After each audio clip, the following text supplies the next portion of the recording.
Onko sulle joku lähellä oleva ihminen, sukulainen, puoliso tai vaikka lapsi sanonut, että se ei halua, että sä polttaisit? Että se haluaa, että sä lopettaisit? Se on ehkä ärsyttänyt sua. Mutta ootko sä koskaan pysähtynyt miettimään, että mitä se lähellä oleva ihminen, puoliso, sukulainen, lapsi, mitä se sillä oikeastaan tarkoittaa? Se tarkoittaa, että se ei halua menettää sua. Se pelkää, että se menettää sut. Että sä sairastut.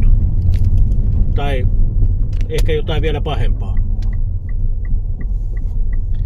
Ja mitä se tarkoittaa? Se rakastaa sua. Seuraavan kerran, kun se sanoo sulle niin, älä hermostu.